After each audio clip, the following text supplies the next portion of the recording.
kalyeng ito madalas makita ang 6 na taong gulang na si Julius. Kasama ang kaibigan, matama nilang binabaybay ang kalsada para maghanap ng kalakal.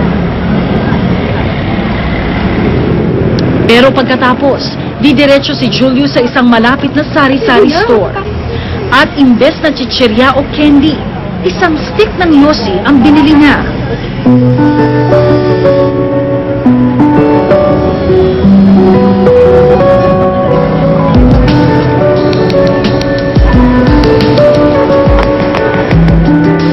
Sa mura niyang edad, parang datihan na siyang humithit ng sigarilyo. Araw-araw, nakauubos siya ng 1 hanggang 2 stick ng yosi.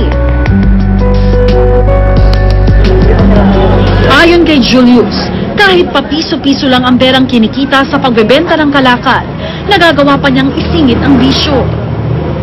Dahil madalas nasa kalye, hirap daw ang kanyang mga magulang na pigilan ang maagang bisyo ng anak.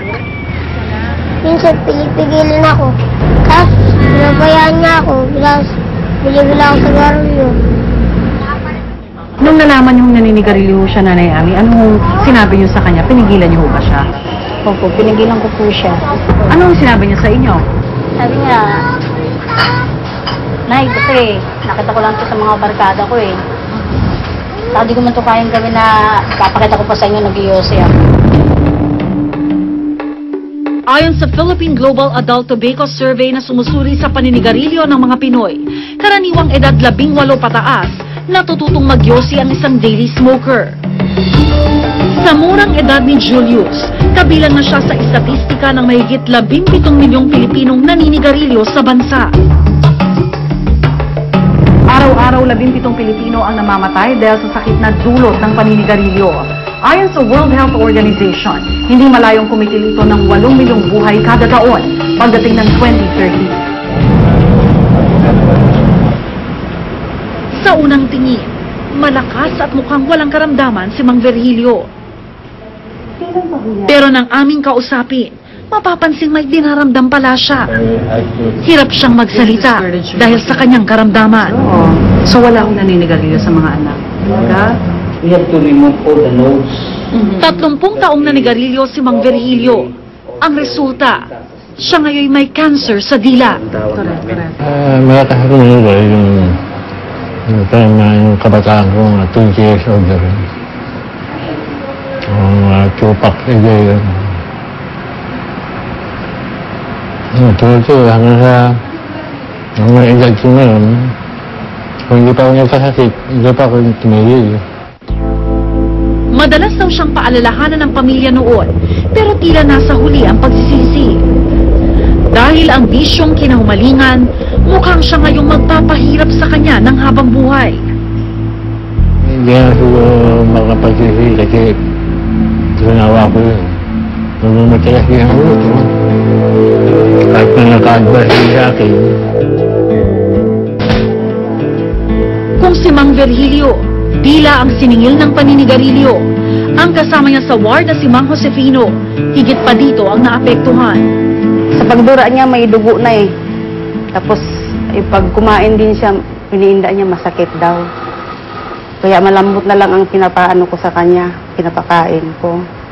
3 kaha daw ng sigarilyo ang nauubos ni Mang Josefino araw-araw. At kung si Mang Virgilio, hirap makapagsalita. Si Mang Josefino, hindi na ngayon makapagsalita. Cancer of the tongue din ang sakit ni Mang Josefino. Umabot na ito sa stage 4. Pero apektado ang labi at panga nito. Sa sakit na ito, sinisira ang ilalim ng dila ng pasyente, dahilan upang maapektuhan ang pagkain at maging ang daluyan ng hangin. So yun, yung inopera natin, natanggal yung kanyang dila, almost more than half. Tapos halos lahat ng panga niya tinanggal na rin. Dok, lahat ho ba ng dinadaanan ng usok ng sigarilyo, maaaring eventually ho maapektuhan din? Posible. So when you have oral cavity, tatamaan din yung mga pharynx, esophagus, larynx, and the esophagus. Part ng airway, kung saan dumadaan yung usok. So later on, expect na kailangan silang i-check. Last question.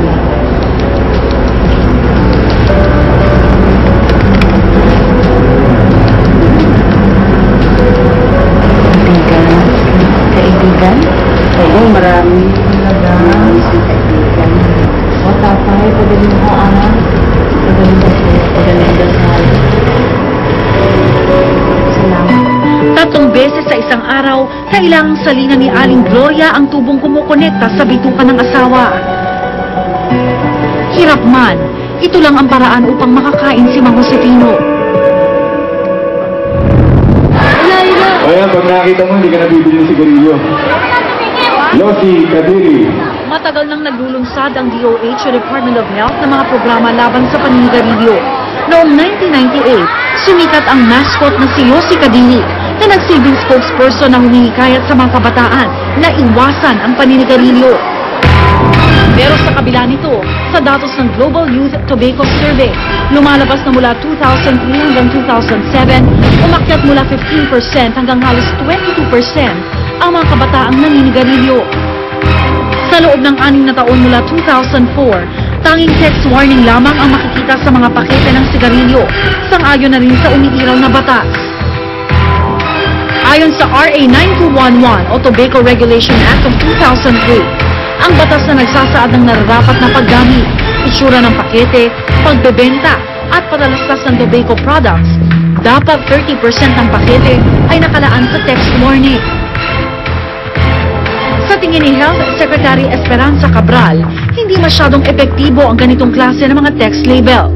Unang-una, masyadong dayuhan ang salita na ginagamit natin, like smoking kills or smoking is dangerous to your health. So, hindi masyadong pinapansin ng mga tao ito.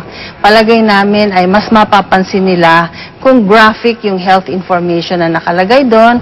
Karapatan ng isang tao. Kaya noong nakaraang linggo, nag-issue ng isang administrative order ang DOH na naglalayong mapaigting ang panukalang ito.